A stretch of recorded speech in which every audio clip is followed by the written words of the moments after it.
Hello বন্ধুরা, জামাই ষষ্ঠীর দিন কে কীরকমভাবে কাটালে? আমি কিন্তু দিদির বাড়ি চলে গেছিলাম, কারণ ছেলের জামাই ষষ্ঠী, ছেলে তো শ্বশুর বাড়ি যাবে, আমি একা থেকে কি করব।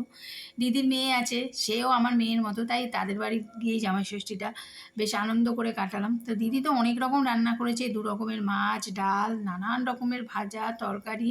আর সকালের টিফিনটা শেয়ার করতে পারিনি, ভিডিও করতেই মনে নেই। তারপরে আম, লিচু, সব রকমের ফল এসব দিয়ে জামাই ষষ্ঠীর খাওয়া দাওয়া দেখছো টেবিলে সাজানো।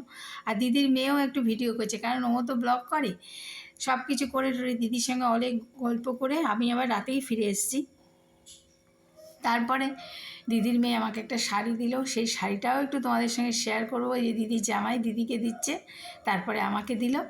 তো সেই শাড়িটাও আমি একটু তোমাদের সঙ্গে শেয়ার করে দিলাম। দেখো, খুব সুন্দর একটা শাড়ি, কালারটাও যেমন সুন্দর আর মানে ভীষণ সুন্দর। তো আজকের মতো আসি, টাটা।